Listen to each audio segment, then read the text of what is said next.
Olá, boa noite. Eu sou a Vânia Munhato de Vasconcelos e vim conversar com você, meu amigo, minha amiga, meus amigos espíritas, simpatizantes, curiosos, que vêm até aqui, seja no Centro Espírita Nova Luz, onde eu estou fazendo este tema de hoje, especialmente para o Centro Espírita Nova Luz aqui de Jundiaí, seja aqui no meu perfil do Facebook, seja depois no YouTube. O importante é que eu conto com vocês, vocês contam comigo e todos contamos com Deus, com bons espíritos. Neste momento a gente já vai se preparando, né, para sentir a presença amiga dos bons espíritos que vão vir aqui para quê? Proteger o nosso ambiente, nos inspirar, nos fortalecer, enfim, nos dar aquela força mesmo, aquele empurrão que a gente precisa para continuar na luta aqui na jornada terrestre.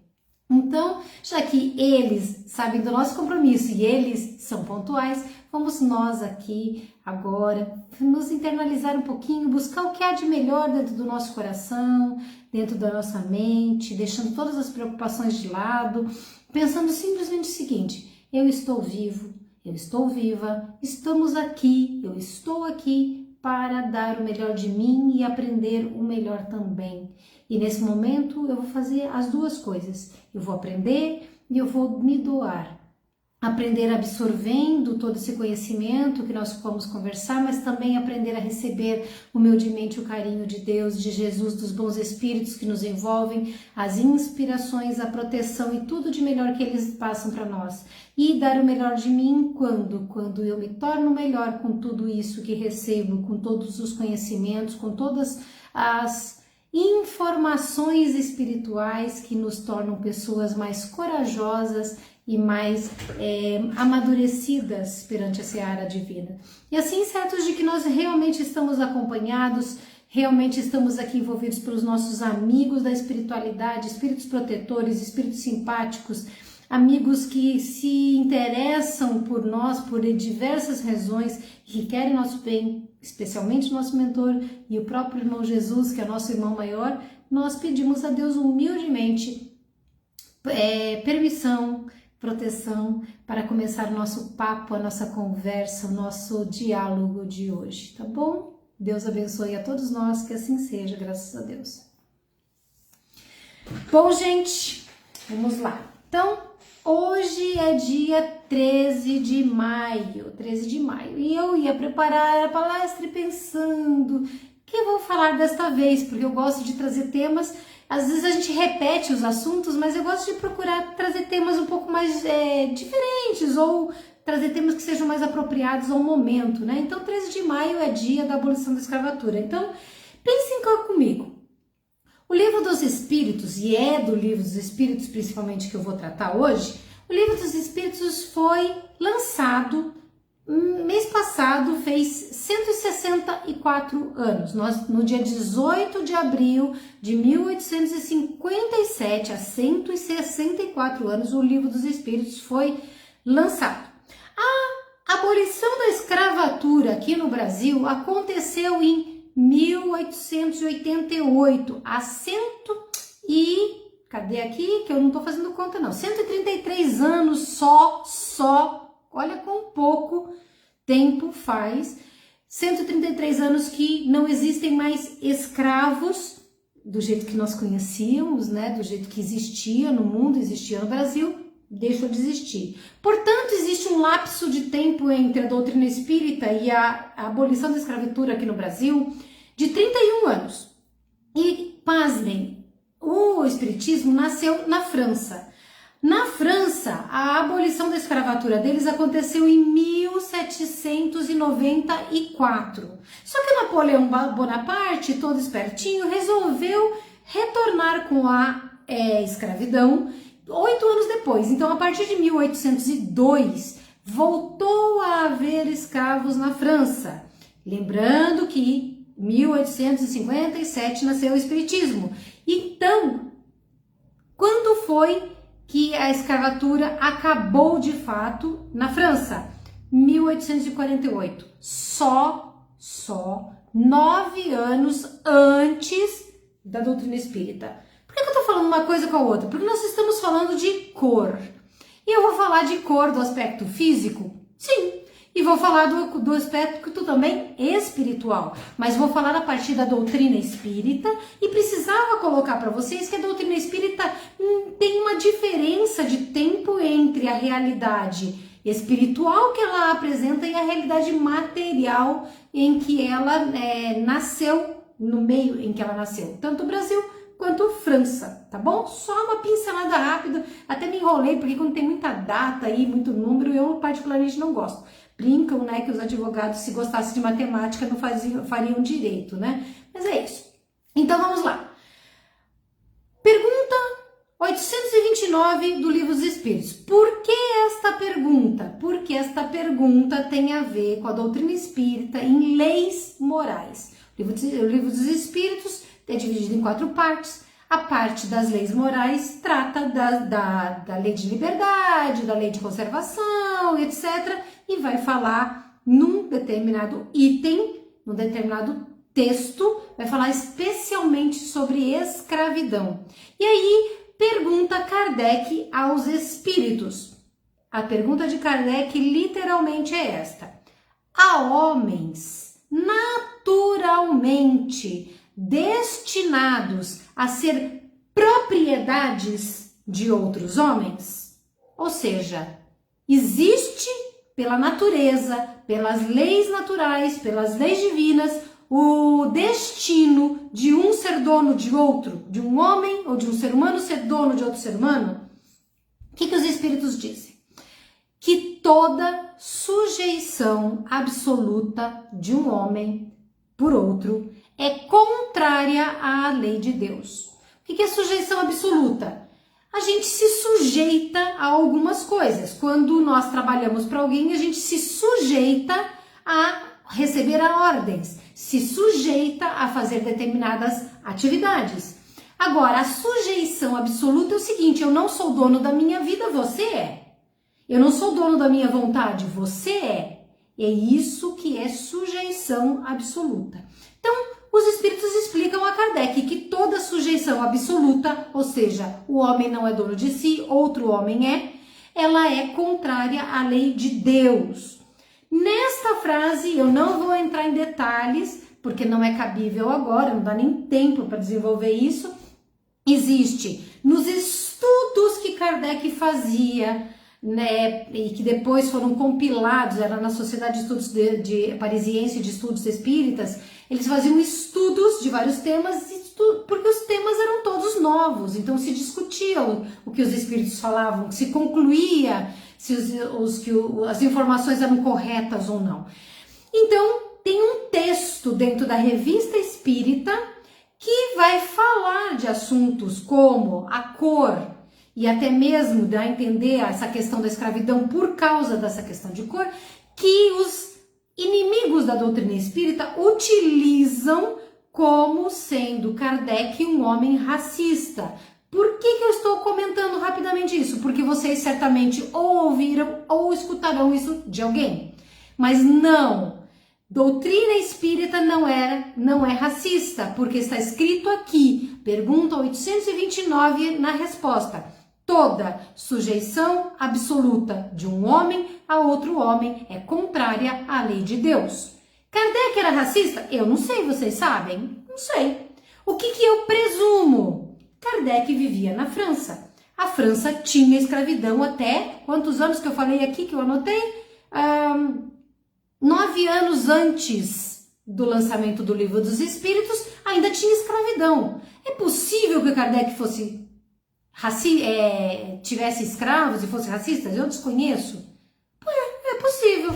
Isso fez com que ele continuasse sendo racista eventualmente, ou tendo escravos depois de conhecer essa verdade que nós estamos estudando? Provavelmente não.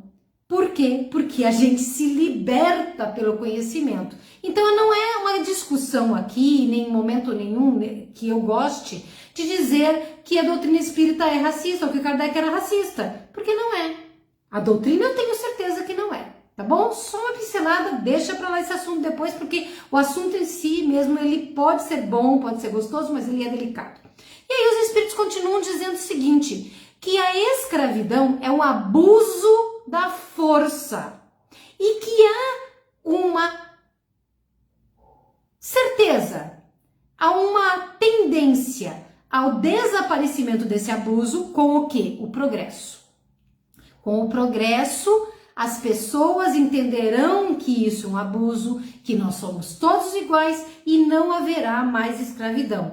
Como ainda existe escravidão no mundo e como ainda existem situações, mesmo por exemplo no Brasil, existem situações em que você pega mão de obra análoga de escravo, significa que são situações tão deploráveis, tão miseráveis, que é como se você fosse realmente um feitor de escravos ou escravo de alguém. Apesar disso, apesar do nosso progresso, nós não chegamos ao ponto de nos livrarmos completamente desta mácula, dessa mancha que a humanidade carrega aqui na Terra. Mas o fato é que os espíritos deixam claro que é contra a lei da natureza e que o progresso modificará essa condição. A escravidão, seja do negro, seja do índio, seja da mulher, seja de uma população mais pobre, seja de um inimigo, não importa, a escravidão vai acabar.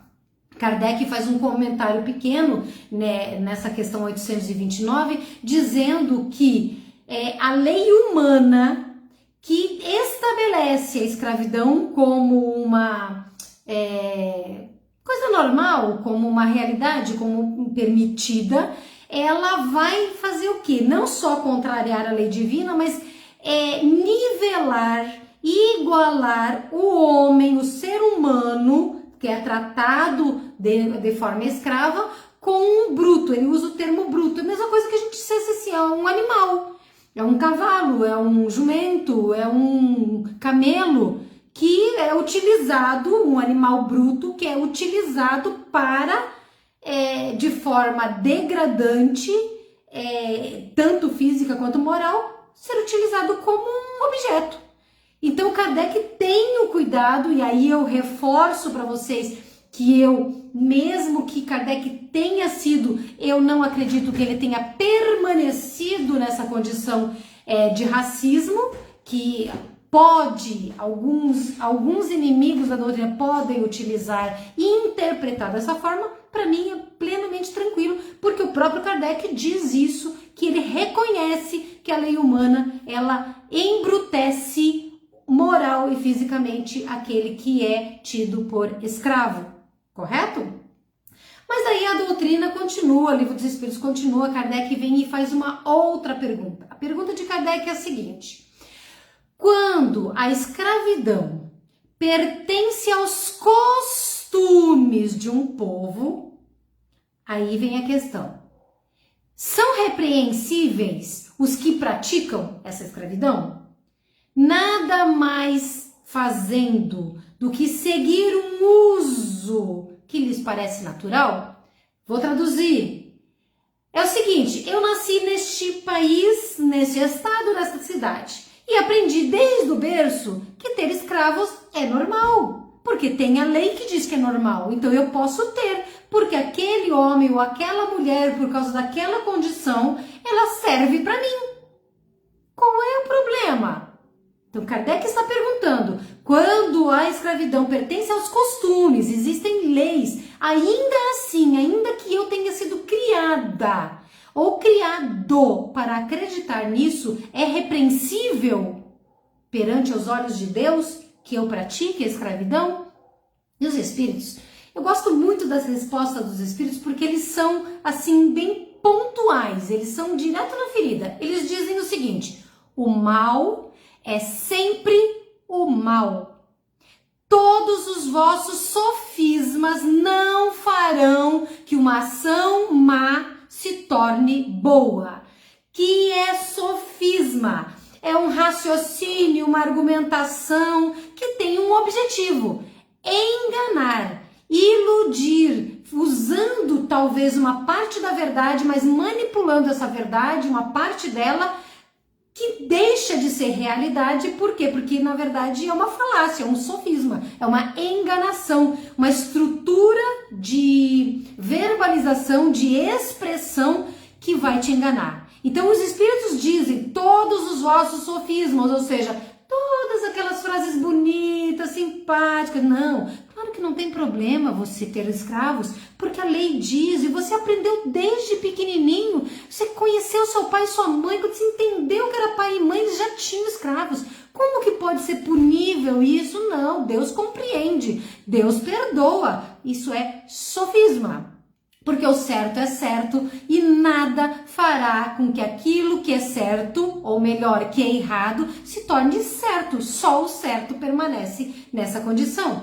E os Espíritos continuam dizendo uma coisa que é muito importante e que não só é usada aqui, como em vários outros momentos da doutrina, que a responsabilidade do mal é relativa. Relativa ao que nós estamos falando no presente momento?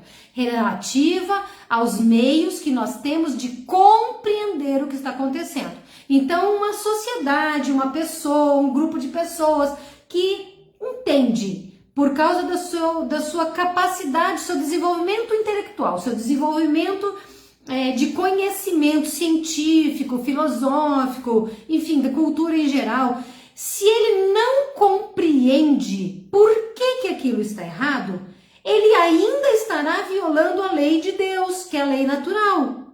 Ainda estará sendo contra a lei natural. Porém, há uma relativização na culpa, na responsabilidade que aquela pessoa tem sobre aquele ato. Agora, a partir do momento em que você está violando uma lei natural, mesmo que cumpra o direito dado por uma lei material, uma lei humana, se você compreende filosoficamente, racionalmente, cientificamente que aquilo está errado, aí você não tem mais desculpa, aí você não tem mais argumento de defesa.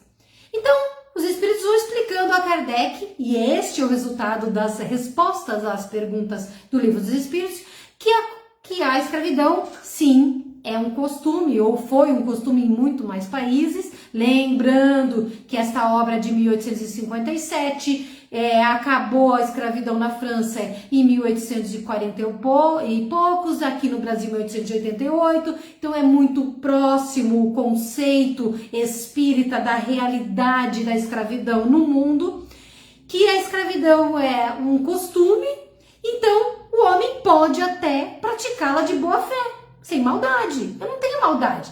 Mas ele faz isso por quê? Porque parece natural. Mas se parar para pensar, a gente vai perceber que não é. Se eu tivesse um escravo agora e alguém me beliscasse e eu dissesse ai, e eu dissesse deixa eu ver se dói no meu escravo e eu beliscasse ele sem ele ver que eu gritei ai antes, é óbvio que ele daria um grito de ai. Então eu tenho condições, hoje a gente raciocina melhor sobre isso, a gente tem condições de avaliar que o outro também sente o que eu sinto. Então não é razoável a gente imaginar que o outro tenha direito de ser propriedade minha porque não tem alma ou sei lá o que são os argumentos que foram utilizados desde o passado para dizer que ele é diferente de mim, que eu posso utilizá-lo como um objeto de apoio às minhas, de suprir as minhas necessidades, as minhas vontades de ter prazeres na vida, ou de facilidade, certo?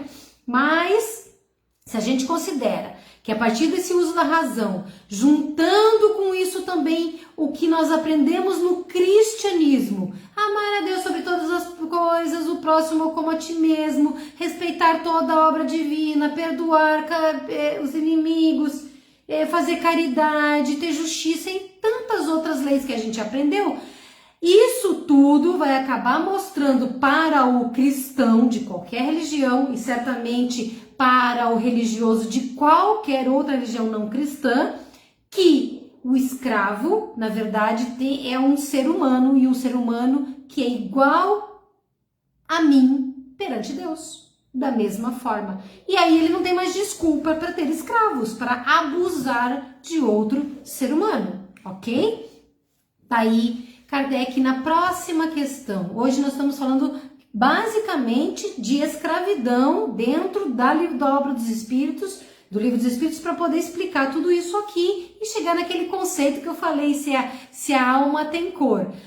A questão 831 diz o seguinte, Kardec questiona: a desigualdade natural das aptidões, ou seja, a capacidade que eu tenho, que vocês têm, essa desigualdade, porque eu já falei de cara aí que não gosto de matemática e nem não arrisco nem fazer uma conta, dar uma conta rápida aí de vergonha de errar, né? Porque a gente tem que parar para pensar, quem não gosta de matemática, mas o outro gosta. O outro é bom em física, e o outro é em química, o outro é em artes, e assim por diante. Então, a desigualdade das aptidões, das capacidades que nós temos, que é natural essa desigualdade, Kardec pergunta, não coloca certas raças humanas sob a dependência de raças que são consideradas mais inteligentes? Vejam que aqui ele está colocando bem claro que algumas raças, por isso a gente pode observar, e observou muito no passado, não tinham desenvolvido suficientemente a sua capacidade intelectual, não tinham cultura suficiente, pelo menos como a gente entende hoje, e aí outras raças que já tinham desenvolvido arte, cultura, ciência e medicina e sei lá mais o que, elas acabavam subjugando essas raças que tinham fragilidades nessas aptidões, não tinham desenvolvido ainda. E aí essa pergunta de Kardec, será que dá para justificar que uma população de uma raça subjugue a população de outra raça? E os espíritos dizem que essa desigualdade natural coloca sim algumas raças sob a dependência de outras. Porém, cuidado aí, para elevar, não para embrutecer, para torná-las melhores, para dar mais condições, para ajudar a ensinar valores, princípios, conhecimentos diversos, não para usá-las como animais de carga. E a expressão é essa, porque os escravos foram sim usados literalmente como animais que servem ao seu dono. É um absurdo a gente pensar nisso hoje, mas é um fato, aconteceu, acontece ainda.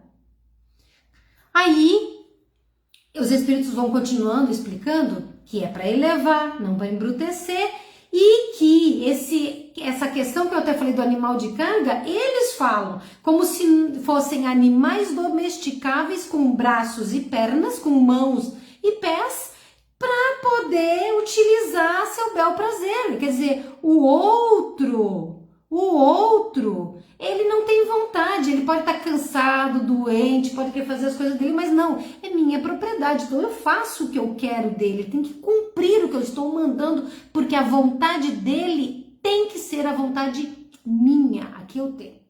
Mas essas pessoas, obviamente, não enxergam nada além do material, é só isso aqui, só aparência, só questões imediatistas. Por quê? Não é, e isso é uma expressão também da doutrina espírita, não é o sangue, não é o corpo, não é a cor, não é a raça, não é o sangue que deve ser mais ou menos puro, mas o espírito. Então quem deve ser puro? Quem deve ser superior? O espírito. Eu sou superior? Talvez, espiritualmente falando, seja superior a um criminoso qualquer, mas não seja superior a um outro espírito que já faz mais do que eu, que já aprendeu. Nós todos estamos aqui no desenvolvimento, no aprendizado. Nós estamos aqui querendo ampliar nosso conhecimento moral e intelectual para que a gente abra essas asas espirituais e se eleve como espíritos superiores. Então a escravidão é muito resultado do nosso egoísmo, do nosso orgulho, mas sobretudo no passado principalmente da nossa ignorância, do desconhecimento que nós tínhamos de que nós éramos todos obras do mesmo Criador e que a nossa origem sendo de Deus e o nosso destino sendo para Deus, que Deus não selecionou ninguém pela cor, ou pela raça, ou pelo gênero sexual, ou pelo poder financeiro, pelo título. Não, porque Deus deu condições da gente estar em qualquer lugar e se desenvolver naquele meio. E aí a outra pergunta que Kardec faz eu já falei o número da anterior 831, essa é 832, Kardec questiona, porque Kardec era muito perspicaz e ele realmente queria entender, então ele vai e pergunta assim: existem homens que tratam os seus escravos com mais respeito, com mais humanidade, com cuidado. Principalmente na época, assim, antes da declaração da abolição dos escravos, por exemplo, no Brasil, já existiam os abolicionistas e muitas fazendas acabavam tirando as senzalas comuns, dando casinhas, né, dando roupinhas melhores, condição de um pouquinho mais de descanso, poder ficar com a sua família, coisas que antes não existiam, pois eles eram o quê? Animais sem vontade, era assim que eram tratados. Então, Kardec pergunta, né, sobre essa questão de alguns homens tratarem com um pouco mais de humanidade os seus escravos, não deixando faltar nada e pensando, por outro lado, isso aconteceu e eu garanto que hoje, se a gente fosse falar a respeito, alguém argumentaria assim, pensando assim, mas se eu libertar os escravos que eu tenho agora, eles vão passar por mais privações, porque aqui eles têm casa, têm comida, têm roupa, eles têm tudo. Eu banco tudo para eles. Então, se eu soltar, se eu libertar, eles vão para onde? Eles não têm casa. Eu não vou dar casa para eles morarem na cidade B. Eles não vão conseguir comprar roupa, não vão conseguir comprar comida. E o que aconteceu na libertação dos escravos mesmo foi que muitos se recusaram a contratar os serviços daqueles que eram seus escravos. Quando houve a libertação dos escravos, simplesmente eles preferiram contratar os europeus que estavam vindo para cá, como imigrantes. Então, realmente existe assim, houve um embate de orgulho, de egoísmo, de individualismo. Sei lá que diacho que aconteceu nesse passado nosso, porque eu e vocês estivemos lá e fizemos parte dessa muvuca que inventamos e que hoje estamos herdando, né? Nós realmente poderíamos argumentar isso, e argumentaram. Só que daí, olha a resposta dos espíritos. Eles dizem assim: digo, o espírito que está respondendo Kardec, que estes que cuidam dos seus escravos, que permitem que eles sejam escravos mais bem tratados, digo que eles compreendem melhor os seus interesses.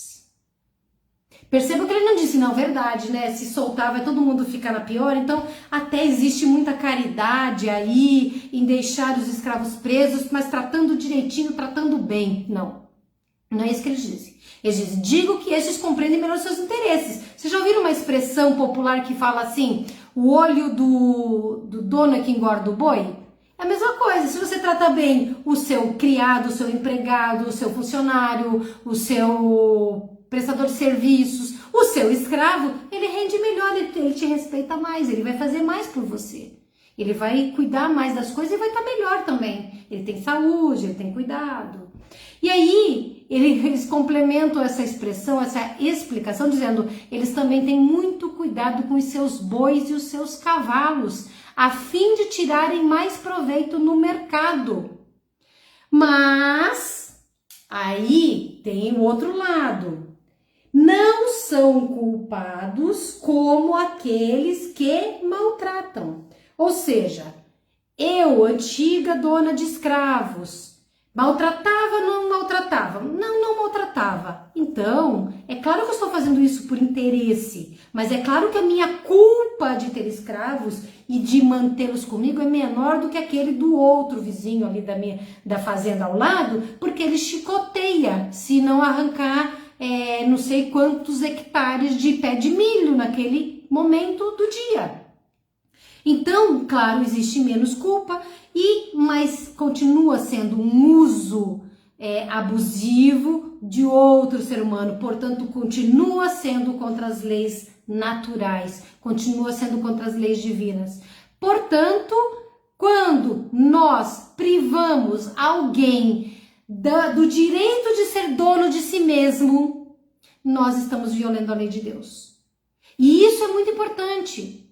Um parênteses que eu quero fazer assim muito rapidinho. Disse Vânia, você não vai falar sobre isso, mas eu vou falar sobre isso. Por isso que é um parênteses muito pequeno. Gente, eu sou uma mulher de 53 anos. Eu tenho parentes negros. Eu tive tia que casou com um homem negro. Eu tenho primos negros, tenho primos mulatos. Eu nunca vi racismo, eu nunca vi preconceito. Eu sempre fui amiga. Minha mãe cansou de ser madrinha de trabalhadores do meu pai, no serviço do meu pai, numa pequena empresinha, e o meu pai tinha empregados negros, e a minha mãe era madrinha daquelas crianças, a gente visitava, corria junto, brincava. Eu, branquela desse jeito, olhos azuis, cabelo loiro, e que assim, bate um sol, reflete a cor. É claro que eu não senti racismo nem preconceito na minha pele, mas eu também não convivi com os outros, embora eu saiba que exista, e embora eu saiba que isso é forte e real. O que eu não queria falar, mas eu vou falar, que eu preciso deixar só pontuado. Dói o meu coração ver o que está sendo feito na atualidade sob a falácia, e aí eu digo que é uma falácia, dos direitos humanos, de dizer que tudo é racismo agora e tudo é preconceito e você tem que tirar tudo. A história, eu não estou contando história para vocês, eu não contei a história. Napoleão Bonaparte pegou e voltou com a escravidão na França. Isso é história. Vai apagar da história isso? Não, é um fato. É um fato. Então o que a gente está fazendo hoje, a gente está dando mais valor à desgraça que houve, porque isso foi uma desgraça na nossa história terrena, na nossa história da humanidade. É uma mancha, uma mácula. Mas a gente esqueceu que a gente pode mudar isso com amor. Então eu não vi, eu não experimentei. Eu convivi com primos negros e mulatos a minha vida inteira. E eu não posso conceber que hoje tudo seja racismo, porque quanto mais eu valorizo o mal, mais o que eu enxergo, mal.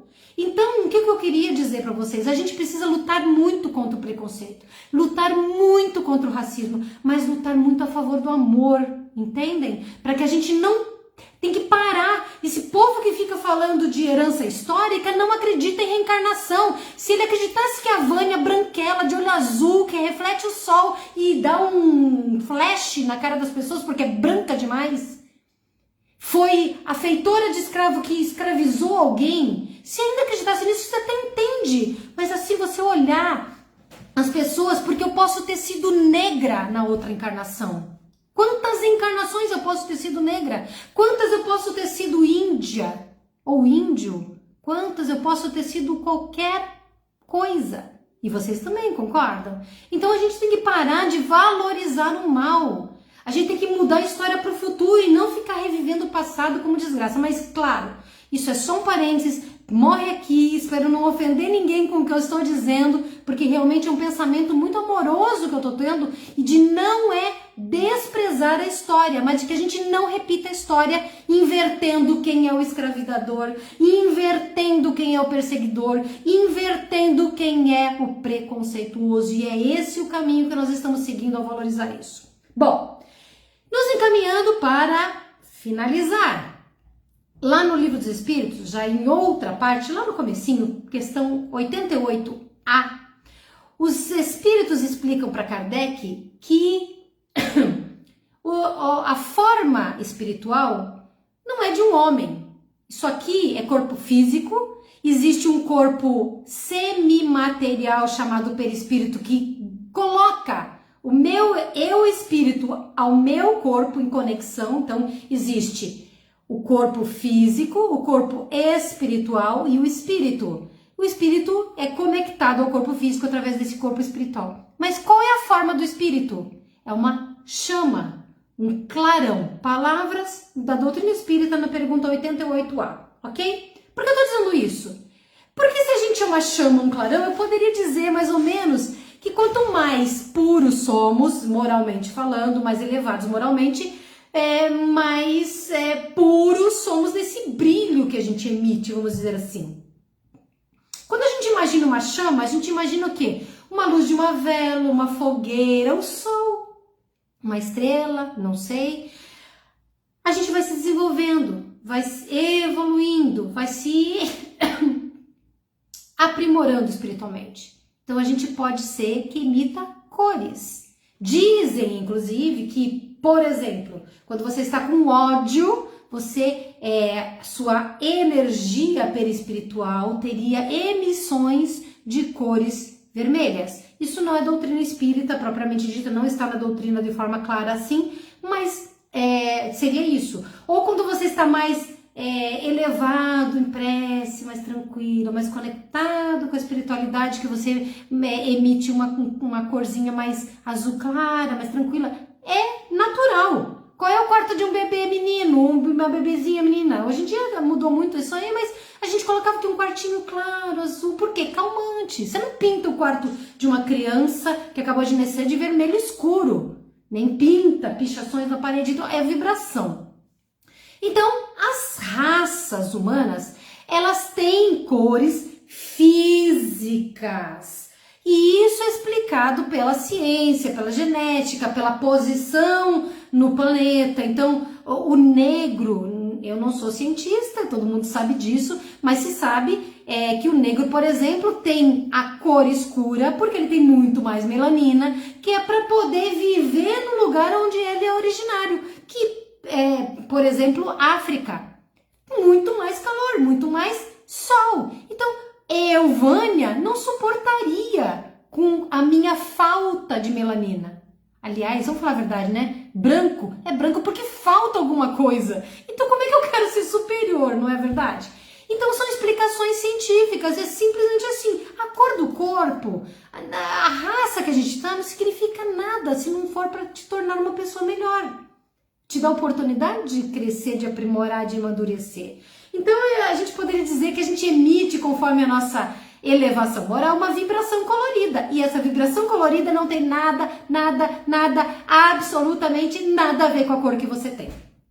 Com a raça que você veio nascer. Então, o que a gente chama de cor moral, eu chamo agora de cor moral, essa vibração colorida, o cor moral que você tem, ela não deu a cor do teu corpo.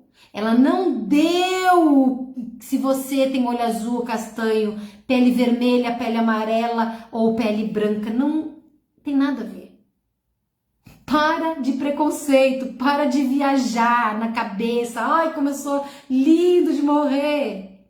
Olha, a nossa estupidez é tão grande e há tanto tempo que antigamente as mulheres, qualquer filme épico você vê do tempo da escravidão, você vê que as mulheres usavam sombrinha. Por quê? Para não pegar sol. Por quê? Para não ficar morena. Ridículo, gente. Nós temos uma noção da nossa ignorância. Só que eu e vocês somos espíritos e além da ciência nós temos o conhecimento da doutrina. A gente não pode nem passar perto dessa repetição de conduta absurda. Então, a gente já sabe que não funciona. Então, dessa forma, a gente entende o quê? Primeiro, reencarnamos. Eu posso reencarnar em qualquer mundo, em qualquer país, em qualquer raça, em qualquer cor. Portanto, minha cor não quer dizer nada com o meu espírito. Segundo, a cor, entre aspas, do meu espírito, do que eu sou espiritualmente, tem a ver com o meu valor moral, com a minha elevação moral. Portanto, se eu for melhor, eu talvez brilhe mais claro, com mais claridade, com mais energia, e não tem nada a ver com a cor do corpo. Mas é só porque a gente vai olhar as coisas e dizer assim, não, isso aqui parece mais agradável, me tranquiliza, me pacifica, se a gente for comparar externamente, mas não tem nada a ver.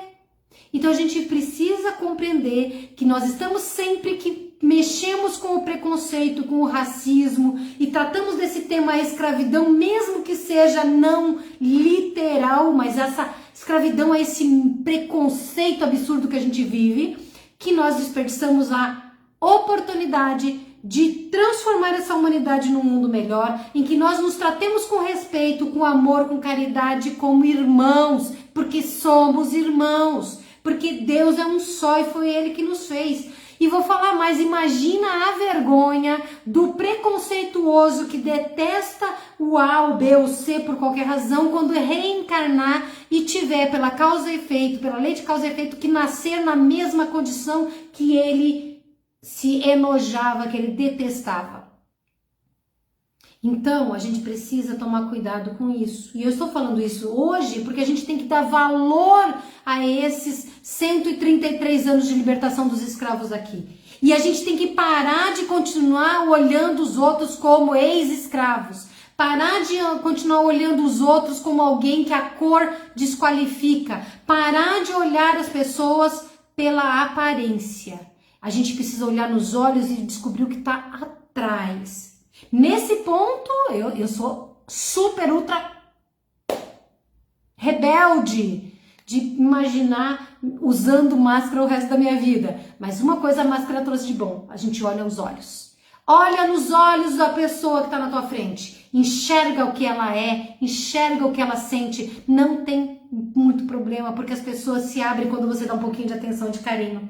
A gente precisa de mais tratamento, respeito mútuo, mais tratamento de igualdade. A gente precisa considerar estender a mão para ajudar o outro e não importa o personagem que aquela pessoa está vivendo, que papel aquele personagem está vivendo, mas a condição que ela está e o que você pode fazer por ela e o que ela pode fazer por você. O direito natural que é nascido da lei natural, que é a lei divina, este iguala a todos nós. Nós nos diferenciamos nessa lei através daquilo que somos, que nos tornamos através do nosso conhecimento, do nosso desenvolvimento moral. Inteligência se desenvolve, valor moral se desenvolve, amor se constrói, se desenvolve. Então, não quer dizer se você não gosta, se eu não gostasse, não se culpa por isso. Presta atenção e trabalha para modificar esse quadro, porque na verdade o argumento para não gostar é ridículo, inexistente, é pífio. Certo? E aí a gente vai pensar, quando a gente começa a falar sobre a cor da alma, eu pergunto a vocês, qual é a cor da sua alma? Eu sei que quando eu estou bem, a minha alma, ela tem uma cor de sol. Porque eu gosto do sol e porque eu acho que o sol é lindo e brilha demais, então eu consigo imaginar quando eu estou assim elevada, harmoniosa com a natureza, com Deus, eu consigo imaginar minha cor como uma cor de sol. Mas se eu estiver com raiva, eu não consigo imaginar dessa cor. Eu consigo imaginar uma cor bruta, uma cor agressiva. De acordo com o que somos, é que nós vamos brilhar. Então a gente precisa esquecer da cor, porque a gente não tem como definir isso, senão pelos nossos sentimentos mais elevados ou não. Mas a gente precisa começar a valorizar um pouco mais as coisas que vivemos, as experiências e as pessoas com quem convivemos através da força do amor, tá bem? Eu vou fechar. Hoje eu sei que eu me enrosquei um pouquinho nessa exposição, porque é um tema delicado, como eu falei, e importante, como eu disse também, e falar de temas assim, como eu falo, vocês sabem que eu acompanho aqui um roteiro que eu preparo, e algumas coisas eu leio, como as questões de Kardec, por exemplo, mas eu falo que eu interpreto, o que eu sinto, o que eu acredito. Mas falar sobre esses temas é muito delicado, porque eu não sei quem tá aí, o estado de espírito dessa pessoa, as experiências dessa pessoa, então a gente tem que tomar muito cuidado. Então eu dei umas engasgadas, eu sei disso, na tentativa de ser clara, mas não ferir ninguém. E o que eu falei de passado e o que eu falei de presente precisa ser muito separado, porque o passado é a experiência vivida, que eu, Vânia, acho que não tem que ser esquecida. Porque quando eu esqueço o mal que a humanidade causou, o que eu causei, eu não me preocupo em ser diferente, em fazer diferente. Mas o que eu quero que vocês saibam é que eu, Vânia, com este corpo branco, este olho claro e sei lá o que de experiências que vocês não conhecem, mas eu assim, tive muitas, eu não tenho nenhuma ressalva em encarnar em qualquer raça, em qualquer cor, e em qualquer experiência. Sabe por quê? Porque eu sei que isso é irrelevante e a única relevância que tem é o que eu farei com essa experiência.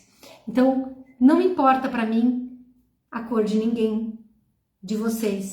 E por mais, eu não tô dizendo isso porque eu sou perfeita não, porque eu tenho um monte de imperfeições, mas é importante que vocês saibam. E vou fechar. Talvez alguns de vocês lembrem, talvez vocês conheçam, mas eu não sei. Prestem atenção. Já ouviram falar de um escritor, acho que foi jornalista também, chamado Neymar de Barros? Em 1973 ele fez um livro chamado, acho que é Deus Decepção, e ele fez uma espécie de poema que ele colocou no jornal, numa coluna que ele escrevia. Eu vou encerrar antes da prece com a leitura deste texto que ele colocou em 1973 e fez muito sucesso. E aí vocês vão entender por quê. Então eu vou ler para vocês. Só beber uma água antes, tá? Um minutinho.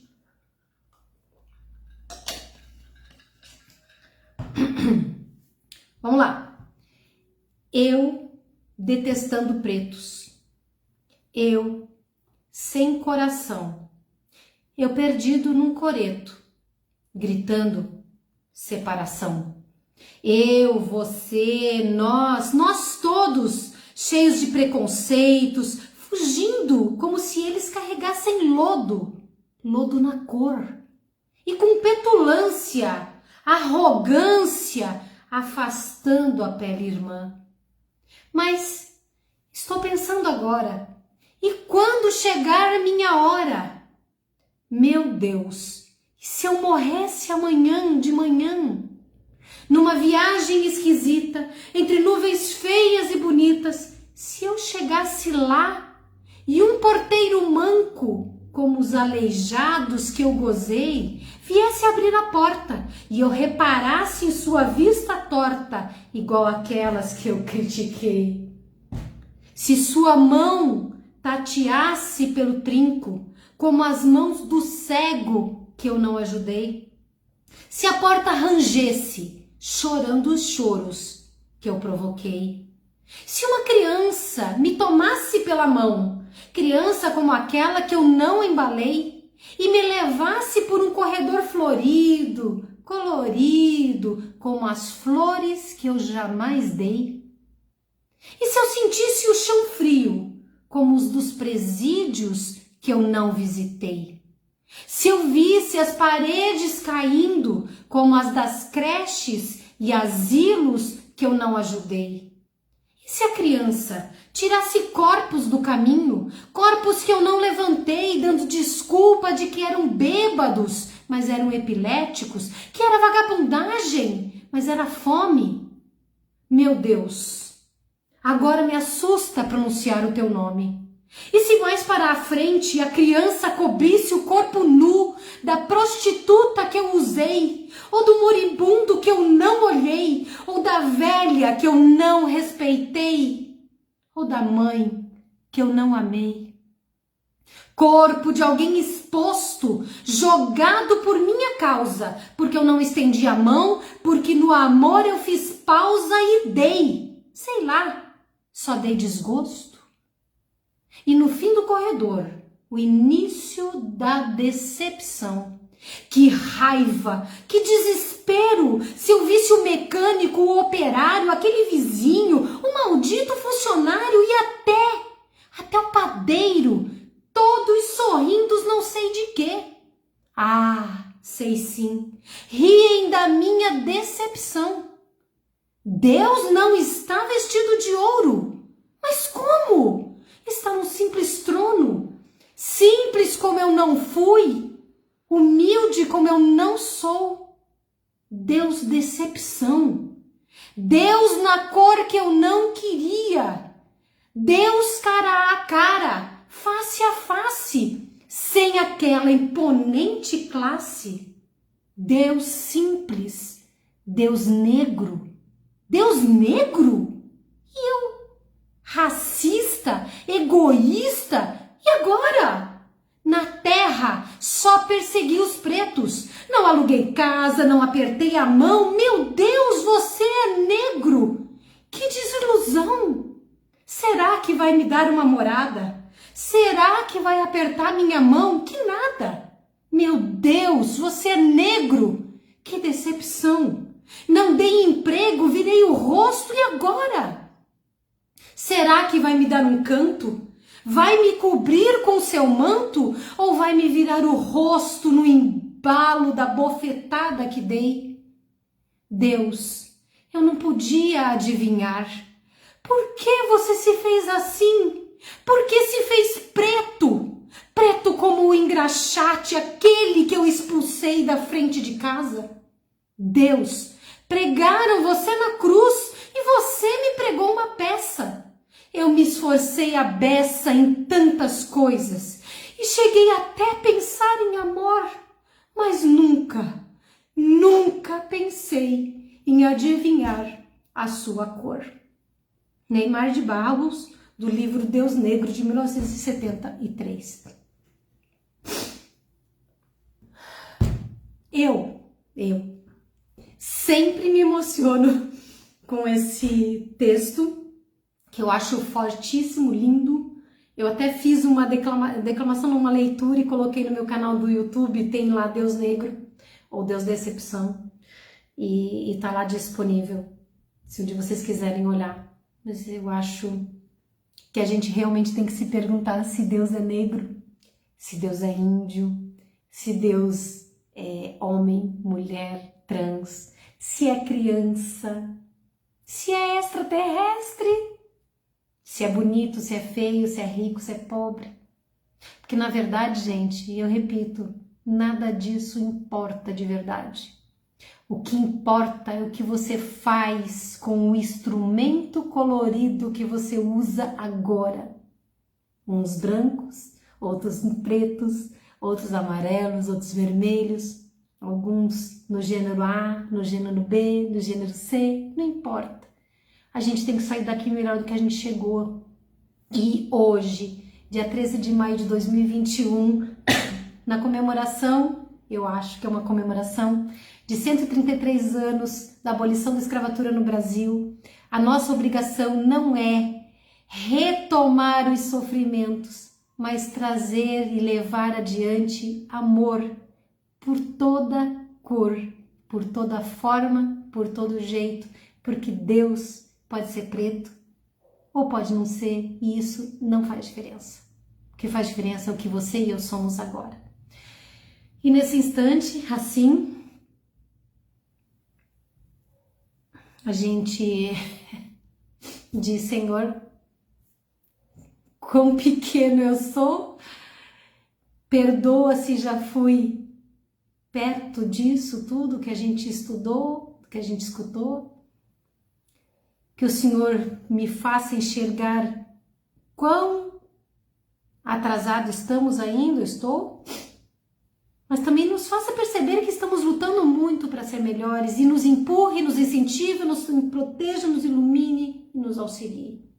Nos encorajem para continuar lutando, porque tudo que é relevante, Senhor, é aproveitar essa oportunidade bendita de estarmos encarnados neste papel e nesta experiência para nos transformarmos em seres melhores e amarmos mais, respeitarmos mais e ajudarmos a transformar este mundo num mundo em que decepção é uma palavra fora do nosso dicionário.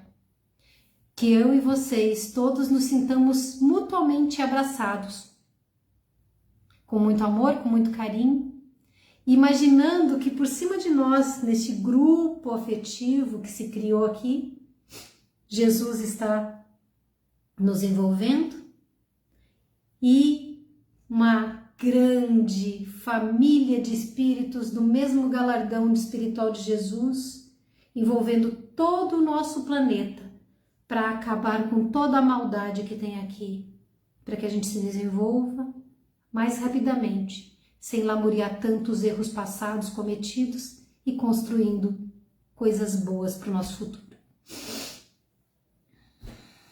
Que Deus abençoe, Que Jesus proteja, que vocês se sintam bem e eu espero ter atingido o meu objetivo. Hoje eu estava muito preocupada em estar aqui com esse tema que eu escolhi, então eu espero que tenha dado certo e que vocês durmam em paz e tenham um final de semana maravilhoso, tá bom, gente? Beijo no coração de todo mundo. Deus abençoe. Tchau, tchau.